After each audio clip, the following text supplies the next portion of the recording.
中共的战狼向世界发出了核威胁，他这惊世骇俗的3句话能吓住全世界吗？尤其是能吓住川普吗？大家好，我是大卫。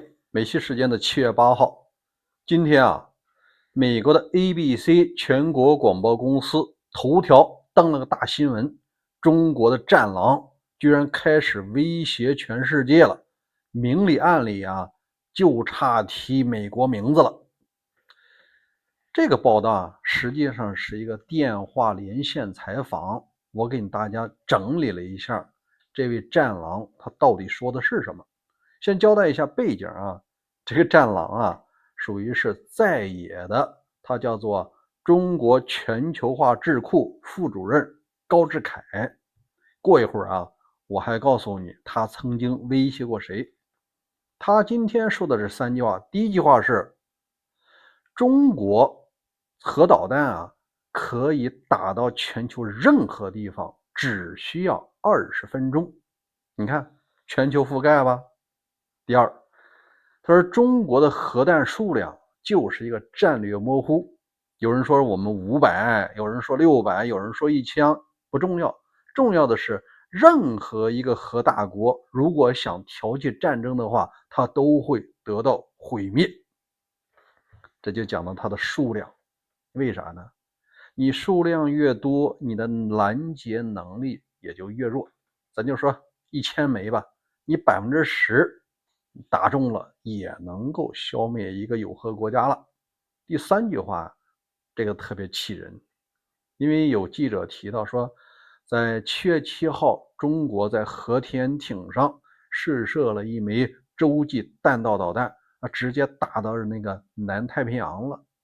它飞越了其中好几个国家，有日本的、韩国的，有到这个其他区域的，一直打到南太平洋，也就是新西兰和澳大利亚的附近。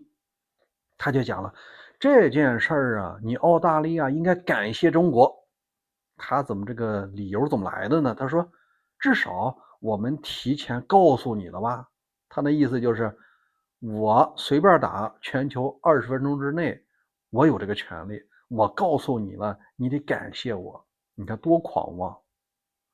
实际上他这3句话呢，总结下来就是告诉美国，他讲的世界上任何一个国家都不要妄图对中国进行核打击。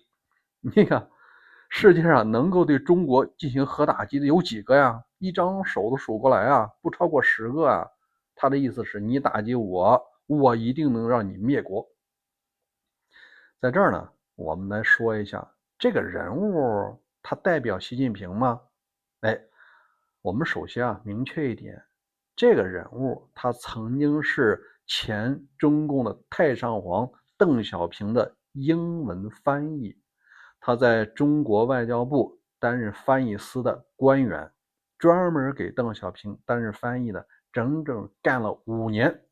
后来中国发现有些狠话呢，你如果政府官员说出去，它容易引起外交事故，都是人家一抗议一谴责你为了平息这个麻烦，可能还要撤职降级什么召回大使太麻烦。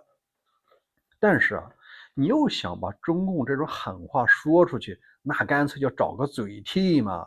所以他这位外交部的官员就辞职下海，到这个智库担任了副主任，而且为了和中共撇清关系他还加入了民革，就是他已经是中国国民党革命委员会的一员了。那意思就是和共产党摘得干干净净，我说的是你想说的话，但是呢，我不会引起外交纠纷。那我们来说说这位高志凯曾经威胁过谁？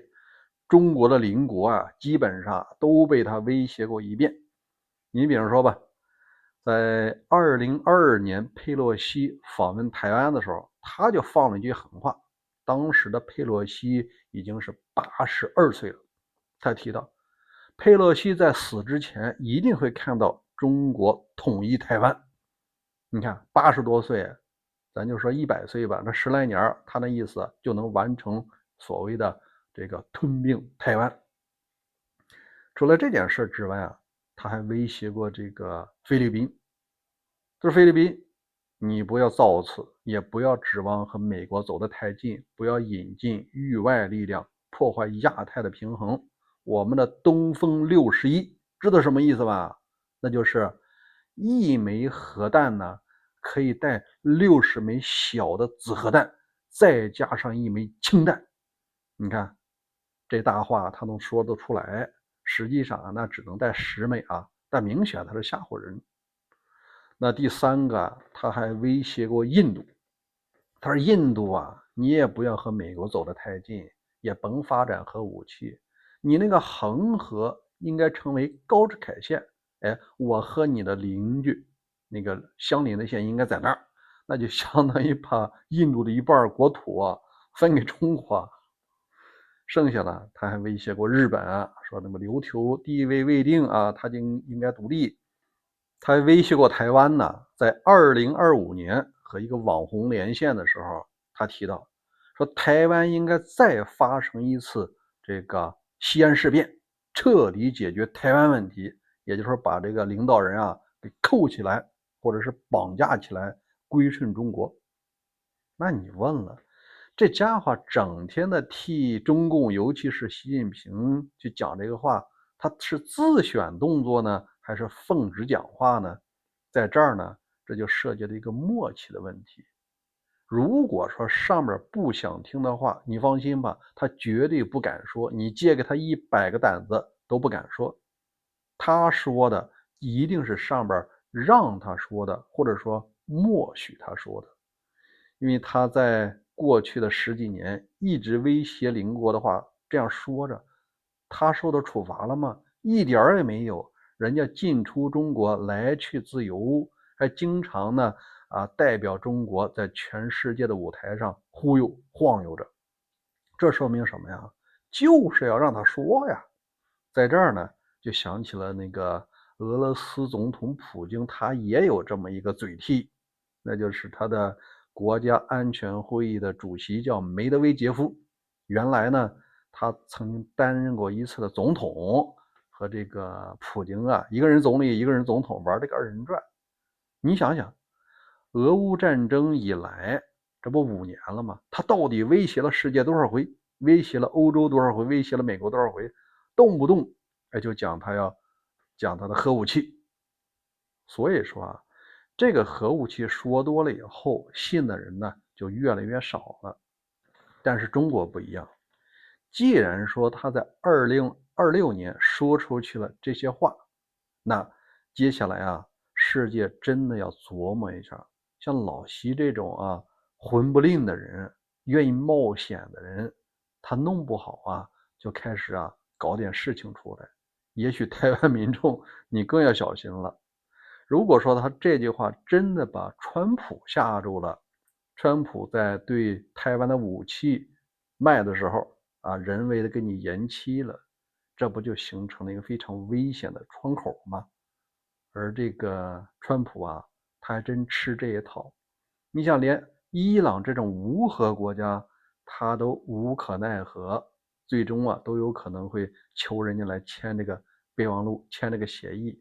他怎么敢惹习近平这样的一个有核国家呢？所以说，老习以及中共如果收回这些言论只有一个环境，那就是美国回归原来的美国，不向独裁和共产主义低头，硬碰硬，就像那肯尼迪似的。那这些狠话，你放心吧，以后也不会再说了，战狼也都变成战狗了。这一天呢，肯定会发生的，咱们共同期待吧。关于这件事儿，您怎么看？欢迎在留言区留言，咱们明天再会。